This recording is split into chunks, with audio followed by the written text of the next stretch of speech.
1 Peter chapter 3, verse 8. While you're turning there, last time we began talking about something that every Christian can have, which is a good life, a life that we love.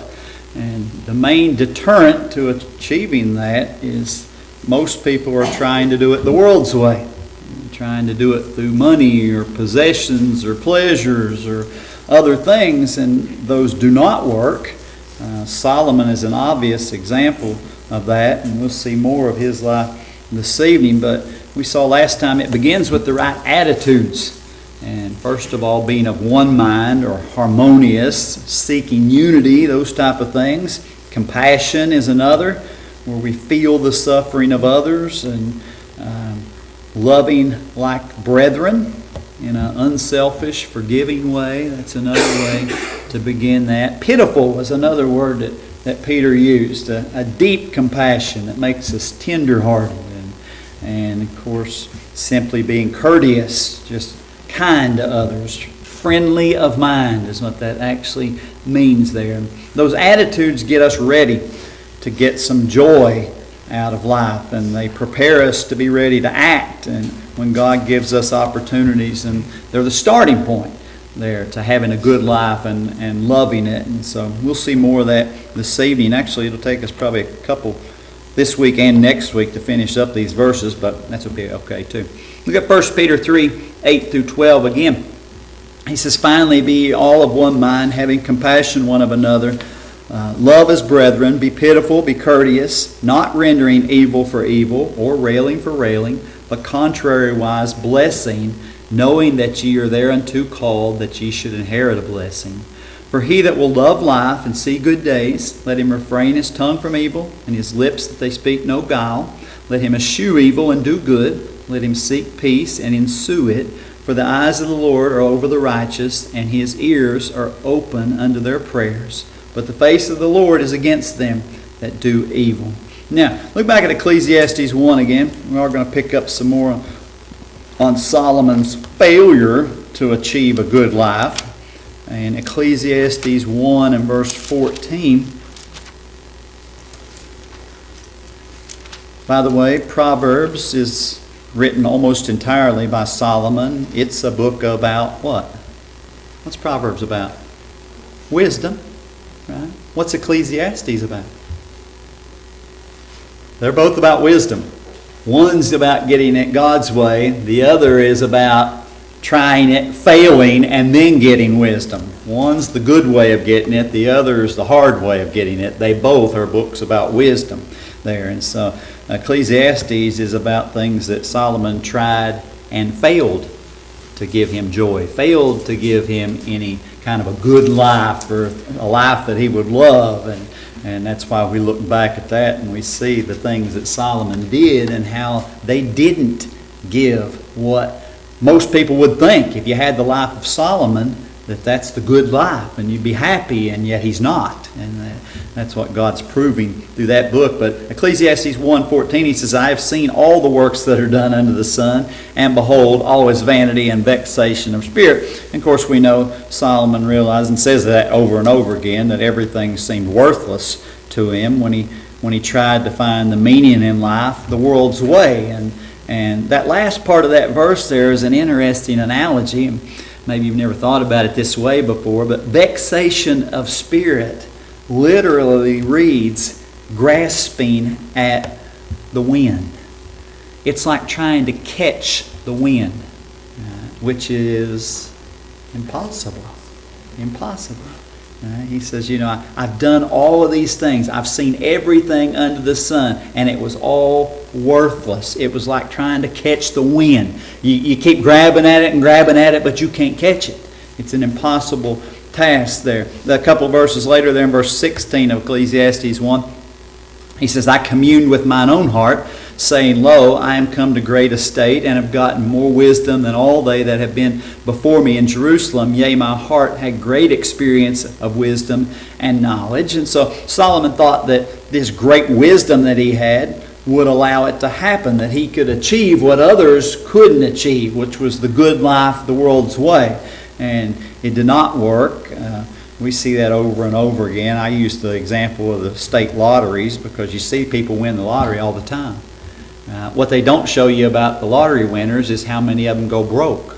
They go bankrupt in just a few years. I forgot the statistics. I want to say like 5 or 6 years, about 85% of them are broke again. And a lot of them worse shape than they were before they actually won it. And a lot of that is, some of those people, they know other people went broke doing those kind of things and foolishness, and they think, I'm going to be wiser with the money when I win the lottery. And yet what happens over and over again? Same thing. Right? And that's kind of what Solomon thinks. I've got all this wisdom, and God's given it to him, and he's gaining it other ways too. But he thinks, I'm not gonna be like everybody else. I'm gonna be better. And that's not how it works. And just chasing the wind, like Solomon talks about. Ecclesiastes 2, over in the next chapter, verse 1 and 2. He says, I said in mine heart, go to now, I will prove thee with mirth. Therefore enjoy pleasure, and behold, this also is vanity. I said of laughter, it is mad, and of mirth, what doeth it? What's mirth, by the way? Merriment. Just gladness, merriment, gladness, happiness. That's the laughter. All that ties together with mirth there. And he tried laughter, he tried pleasure, he tried things that he thought would make him happy there, and those things proved worthless also. Solomon had an unsatisfying, unfulfilled life.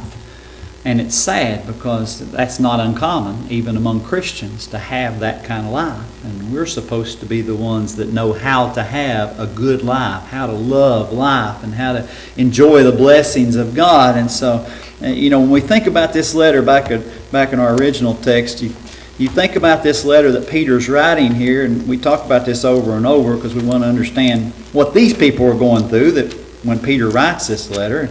But these Christians that Peter's writing to, it's safe to say these people are not living the same kind of life that Solomon lived.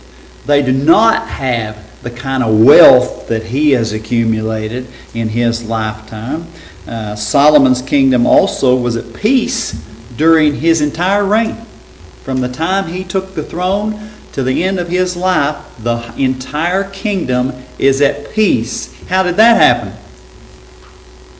Who was the king before Solomon? Who's Solomon's daddy that was the king before him? David. Right? How did Solomon get peace all his years? Because David slaughtered everybody before he died. He brought peace to the kingdom, and God allowed Solomon to enjoy that there. But these people that Peter is writing to, they're not experiencing peace. Nero has made sure of that.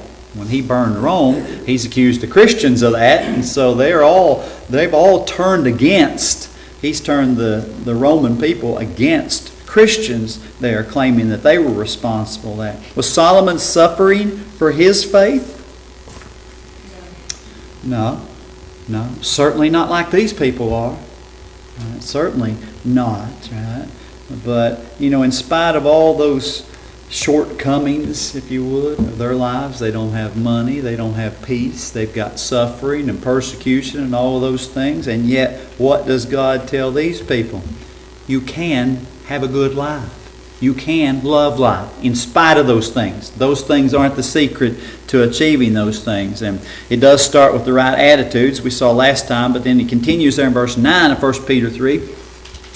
Not rendering evil for evil or railing for railing, but contrariwise blessing, knowing that ye are thereunto called, that ye should inherit a blessing. And so this time he's talking about how to respond the right way to others. No matter how we are treated by others, we're not to retaliate. We're not to get even. Vengeance doesn't belong to us. It belongs to whom? God, the Lord, yes. And so we can't retaliate, get even, lash back out at people. Those things can't happen if you want to have a good life. And we understand that goes against our natural instinct, doesn't it? Your natural thing is if somebody does something bad to you, You need to settle the score. That's our natural instinct. Where does that instinct come from?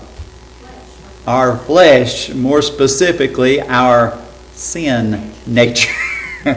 That comes naturally for us to do that. As long as we're tied to this flesh, it's going to always be that way.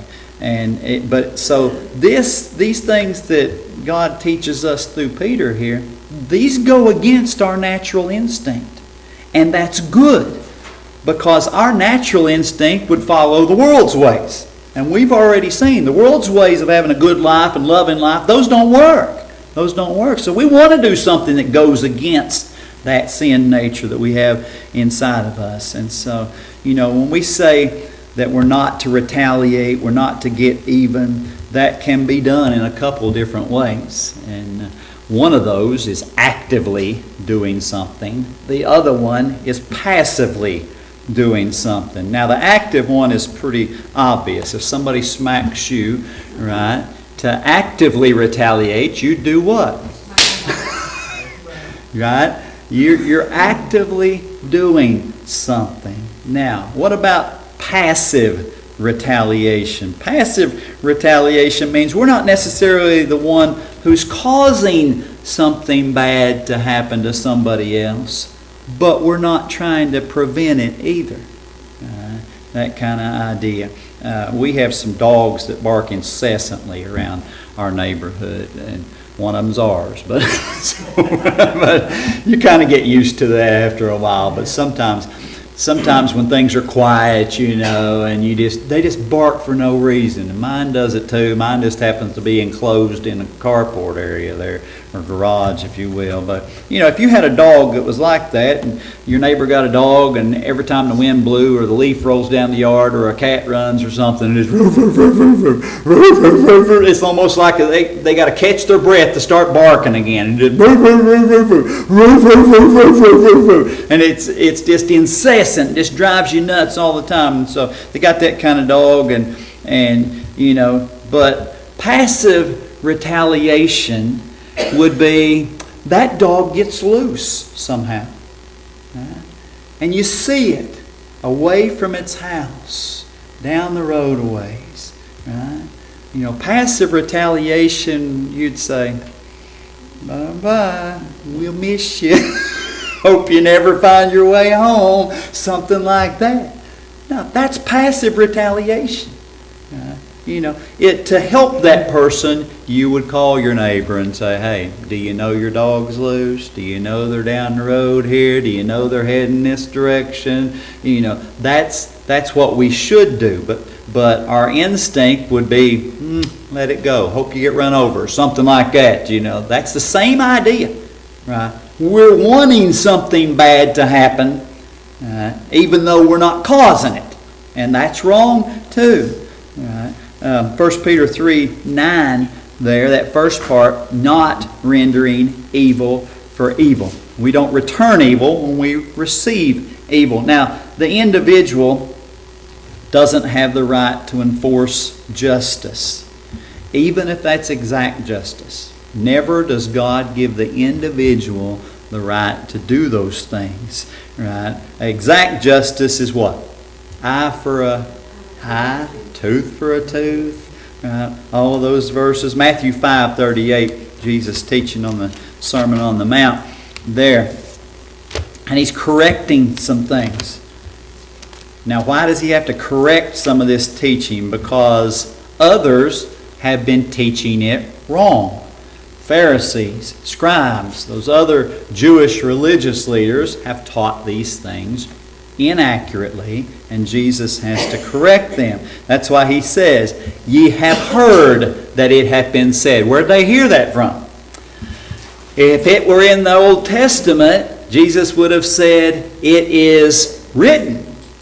He wouldn't say, ye have heard. And so they're teaching something that's not in the Old Testament, and that would be those type of teachers there. He says, ye have heard that it hath been said, an eye for an eye and a tooth for a tooth. Now, those teachers were taking that from the Mosaic Law. It's in the law of God in the Old Testament, multiple places, and God has given them that law for a purpose. But an eye for an eye, tooth for a tooth, who was supposed to execute judgment or the sentence against those things? Is it ever an individual? No. No. They did that as a congregation. If they pronounced the death penalty on someone, who stoned them? It wasn't one person. Right? The congregation got together. They did that as a whole. And so all of these acts are what we would call corporal justice. It's the congregation doing that. You don't go, if you have a trial or something, you're accused of a crime, you don't go and one person is your judge. They have what? A jury. They've got a group that does that. And that's the same idea from the Old Testament. That standard for exact justice, just give you a few verses there. Exodus 21:24, eye for an eye, tooth for a tooth, hand for hand, foot for foot. Right? Leviticus 24:20, breach for breach, eye for eye, tooth for tooth, and he that caused a blemish in a man, so shall it be done to him again. Deuteronomy 19:21, and thine eye shall not pity, but life shall go for life. Eye for eye, tooth for tooth, hand for hand, foot for foot. Over and over again you see that same thing. That's exact justice. That's completely fair. If it's executed by the congregation, not by the individual. And so that's what Jesus is correcting here. In Matthew, if you're still there, Matthew 5, that next verse there, 39 through 41, they were teaching this on an individual basis. They'd heard that from the rabbis, the Pharisees, the scribes, those type of people. And it's wrong. And so Jesus is correcting. He says, but I say unto you that ye resist not evil. That's what Peter says, not rendering evil for evil. He says, you resist not evil. You're doing exactly what your flesh wants to do. You're doing by instinct of your sin nature what you think is right. Right? He says that you resist not evil, but whosoever shall smite thee on the right cheek, turn to him the other also. And if any man will sue thee at the law and take away thy coat, let him have thy cloak also. And whosoever shall compel thee to go a mile, go with him twain. And so the command of Jesus is not to get even, not to retaliate, to suffer the wrongdoing of others. And that's the same thing Peter's saying here in 1 Peter 3. And so anytime we attempt to return some type of a penalty to someone who has wronged us, if we do that on an individual basis, that's always a what? Always a sin. Always a sin. Anytime you try to get back at somebody, try to get even with them. And so it's always a sin. It's always an evil, as Peter puts it, because we don't have the authority to do that as individuals. That's the job of the courts and police and those type of people. That goes a step further if you're still there in 1 Peter chapter 3. That word evil there is kakos. Now, kakos is something that's intrinsically worthless, hurtful, harmful, wicked, or evil there, which is more about the character of something than about the actual thing. So when he talks about something evil, he's not just talking about a deed. He's not just talking about something that we do. Things that are kakos would also include thoughts, feelings, things that we say. Yes, all that's included in that, and actions. So it's not just an action. It's the thoughts, it's the feelings, it's the words, all those things combined. And so we know other people may have some evil thoughts toward us, or evil feelings or attitudes or actions or words, those kind of things. We're not to return those. We're not to give that back to them. As we see from Matthew chapter 5, it's better to suffer the wrong. It's better to take the abuse and pray for them. A good way. Romans 12, verse 14. See these same kind of commands other places in the New Testament. Romans 12, verse 14 says, bless them which persecute you. Bless and curse not. Curse not. Right? That doesn't just apply to us individually. Right? We're supposed to seek that for others too. 1 Thessalonians 5 verse 15.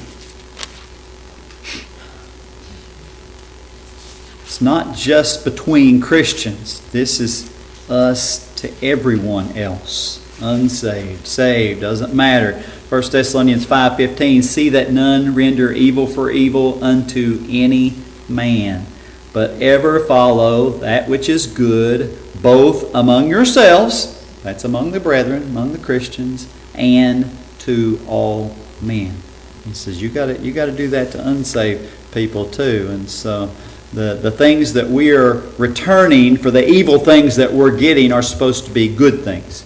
Good deeds, blessings, prayers, nothing evil in return. Now look back at 1 Peter 3:9 again.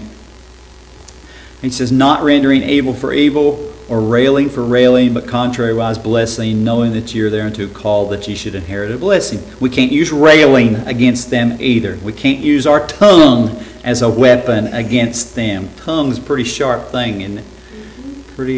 Pretty sharp there. Why does it make us feel better when we get to tell somebody off after they've wronged us?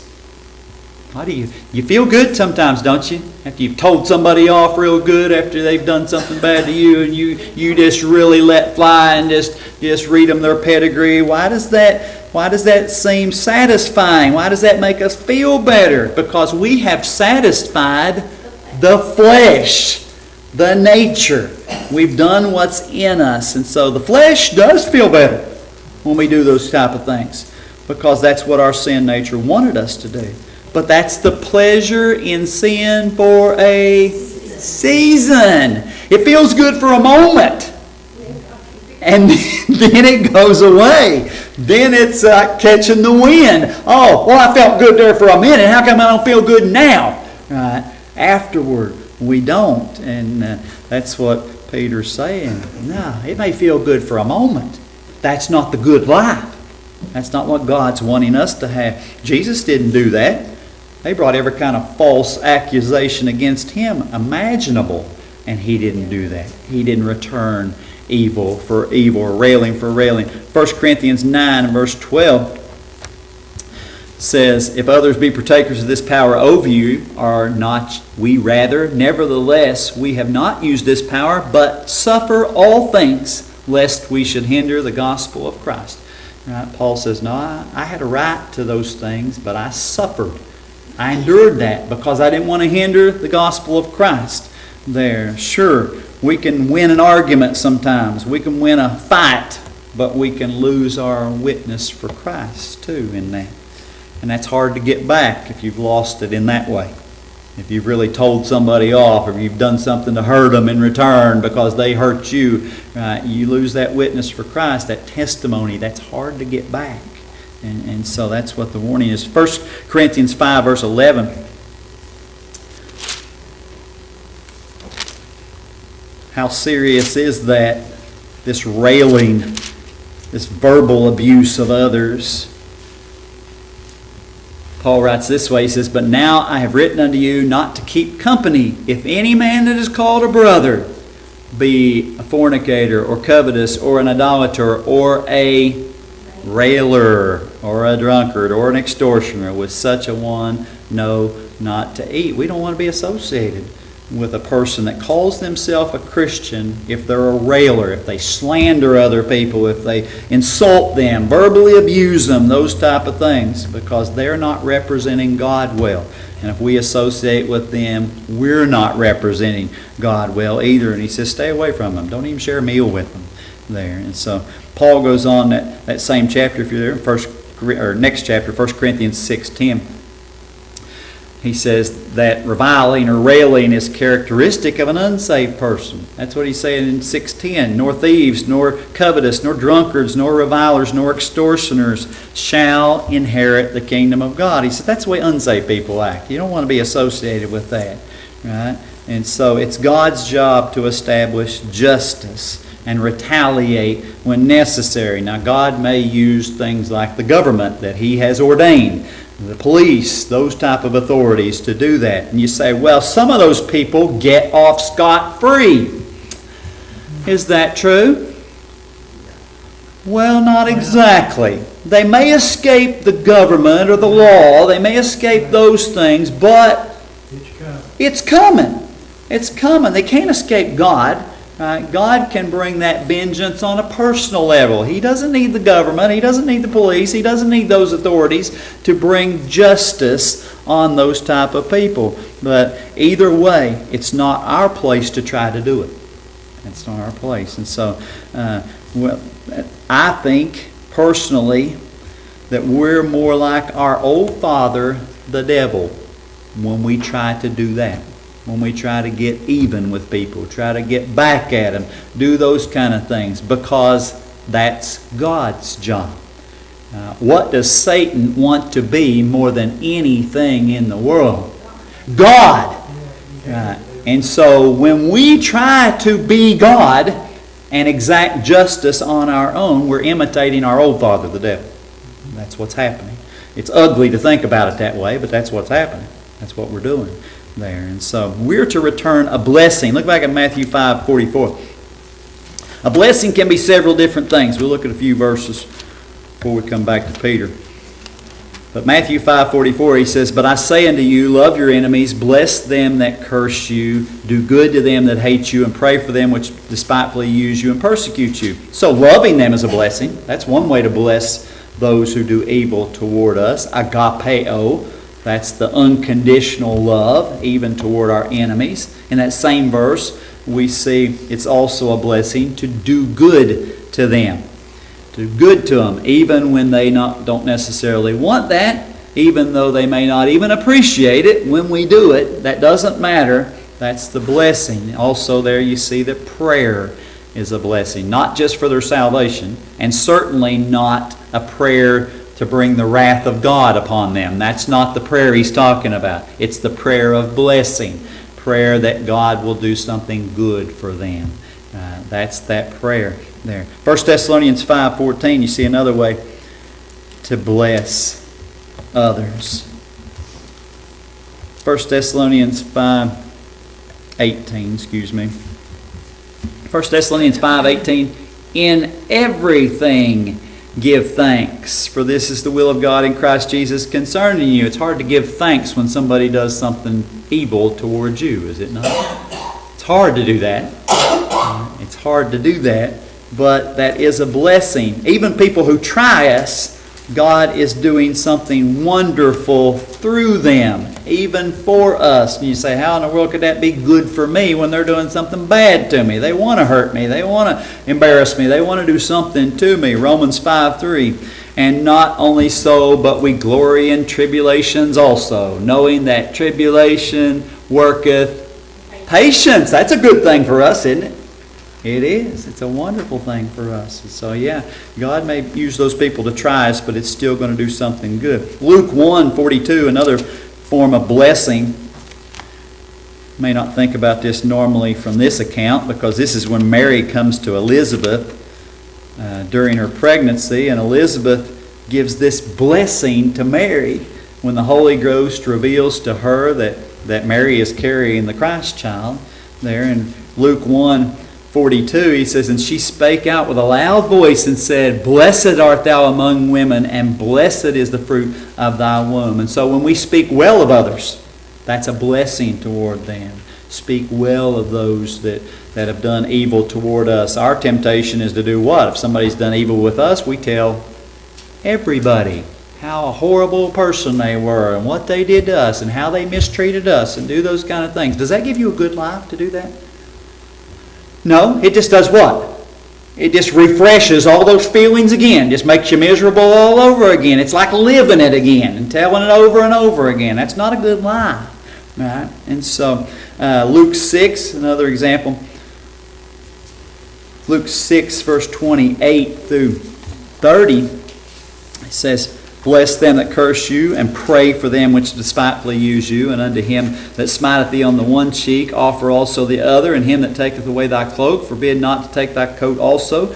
Give to every man that asketh of thee. And of him that taketh away thy goods, ask them not again." What's that blessing there? Giving. Sacrificial giving.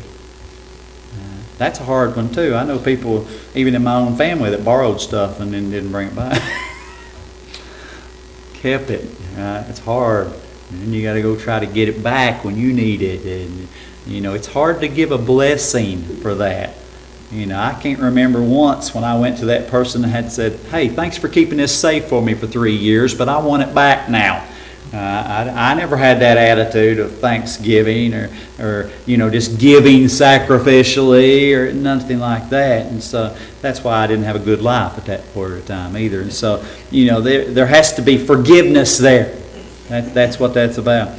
Back at 1 Peter 2, verse 21, last chapter there, we saw this example. He's already shared Jesus' example of this even before we get to these verses. He says, for even hereunto were ye called, because Christ also suffered for us, leaving us an example that ye should follow his steps, who did no sin, neither was guile found in his mouth, who when he was reviled not again. When he suffered, he threatened not, but committed himself to him that judgeth righteously. Same thing. Jesus let God take care of those things. He's in human form. Right? He's still God. He still could have done those things, but who's he living the example for when he's on the earth? Us. When he came to the earth, he didn't come to judge the world, because we don't do that. We can't do that and have a good life. And so Jesus has every right to judge mankind, and he will. He's the judge at the great white throne judgment for the unsaved, the judgment seat of Christ for Christians. He's the judge, both places, for both groups there. And he has that right there. He'll judge the quick and the dead. The quick are the living, the Christians. The dead are the unsaved, the ones who will have eternal death there. But he's setting an example for us, and he didn't do that while he was on the earth. Now, if Jesus could resist that in his perfect condition, how much more should we be able to do it knowing we're not perfect? That we've made some of those same kind of mistakes where we've done things hurtful or mean or evil to somebody else, and they then had that desire to get even with us and retaliate against us. We know we're not perfect. We shouldn't try to expect other people to be that either. Back in 1 Peter 3:9, he says, not rendering evil for evil or railing for railing, but contrariwise blessing, knowing that ye are thereunto called, that ye should inherit a blessing. We inherit a blessing from God. What's an inheritance from? What do you got to do to get an inheritance? Nothing. Just have parents, right? That's usually where your inheritance comes from. Family. We don't do anything to deserve that. You don't do anything to earn that. It's not about merit. Someone who does something evil to us, they don't deserve anything good from us. They don't. Right? But we didn't deserve anything good from God either, did we? No, and yet we've got it. We get it now, and we've got it coming. We've got the inheritance coming. And so he's describing this as a way that we can offer this free gift of blessings to people who have sinned against us. What does that sound like? Who gives us a free gift and blessings even though we've sinned against him? God does. That's what salvation is about, isn't it? That's what he's saying in these verses. That's how we show salvation through our life. Those people don't deserve anything good from us. They don't deserve a blessing. They certainly don't deserve a gift, anything, because of their actions, and yet that's what we're offering to them. That's part of the good life. Right? Matthew 18, verse 21. Matthew 18:21. These are very familiar verses, but I'm going to read them anyway, because it shows the attitude of what Peter thinks is gracious forgiveness to other people. And he's comparing himself to a couple other groups in these verses here. Matthew 18:21. Then came Peter to him and said, Lord, how oft shall my brother sin against me and I forgive him? Till 7 times. Now, he's comparing himself to two groups there. Now, we don't know that because of the text. We know that from history there. How often did the pagans offer forgiveness? Well, pagans follow their sin nature. So how often do they want to give forgiveness and not get even, not retaliate, not do those things? They want to do it all the time. So it's not like, hey, I'm going to give you a time or two and then I'm going to let it, then you're going to have to pay. No, by nature, an unsaved person, their nature is, you do something evil to me, you're probably going to get something evil back. I was teasing my niece the other day because she likes to go by me. I'm very ticklish up underneath my arms there. And so she catches me at my grandmother's when she's got her babies there. And she comes up there and sticks both her fingers up there under my armpits real sharp, knowing that I'm trying to eat my food or something. And when she does that, I'm going to go like that and jerk out of my skin. And she's going to laugh and just have a big time. And I tell her every time, I say, thank you. And she said, what? And I said, because now I've got right to do something back to you. Now I'm going to get you. Of course, I'm teasing with her. I haven't done that yet. But I said, you provoked me, and so now I can get even. No, that's the way heathens think. You provoked me. You earned it, so you're going to get something in return. That's one of the groups Peter compares himself to. They don't ever want to give grace. They don't ever want to give forgiveness. They don't want 0 times is how often they want to give forgiveness. And so Peter compares himself to the pagans, to the heathens, and he says, 7's a lot better than 0. I'm a lot better than that group. The other group that he's comparing himself to is the Jewish leaders. Now, the Jewish leaders offered forgiveness 3 times. Kind of like 3 strikes you're out. We're going to let it go 3 times. But after that, no. And so Peter's comparing himself to the pagans. 7-0 is really good. But 7-3 is still more than twice as good. He's more than twice as good as the rabbis and those type of teachers there. This seems like a very generous offer by Peter there. In verse 22, Matthew 18, he says, Jesus saith unto him, I say not unto thee until 7 times, but until 70 times 7. Now you can almost imagine Peter's chest puffing out with pride when he makes that 7 gesture, can't you? Oh, look how much better I am than the heathens. Look how much better I am than the Jewish leaders and the teachers. I'm going to offer 7 times forgiveness and they offer 0 and 3. And you can just see that chest puffing out, and then Jesus says what? Oh, no, not 7 times. 70 times 7. You're a little short, Peter. 490's the number closer that we're looking for. Right? You can just see that chest just deflating like a balloon. Can't you just imagine the way he's doing that there? But Peter's comparing himself to whose standards? Man's, the world's. Right? Who's he supposed to be comparing himself to? God's standards, Christ's standards. Right? That's why he fell so short. There, that example. There in Matthew 18, still there, verse 23 through 27. He follows it up. Jesus gives an illustration here. You're comparing yourself to man's standards. Here's what comparing yourself to God's standards looks like. And he gives this illustration on this type of forgiveness. Matthew 18, 23 to 27, also very familiar. He says, Therefore is the kingdom of heaven likened to a certain king, which would take account of his servants. And when he had begun to reckon, one was brought unto him which owed him 10,000 talents. But for as much as he had not to pay, his Lord commanded him to be sold, and his wife and children, all that he had, and payment to be made. The servant therefore fell down and worshipped him, saying, Lord, have patience with me, and I will pay thee all. Then the Lord of that servant was moved with compassion, and loosed him, and forgave him the debt. Now, 10,000 talents is an enormous amount. It doesn't say silver or gold. Right? Gold is much greater amount than silver. But it doesn't tell us if this is 10,000 talents in silver or gold. If you take the silver one, the lesser of the two there, a single talent, 1 talent is about 6,000 denarii. 6,000 days' wages for a common worker. You know how many years that is?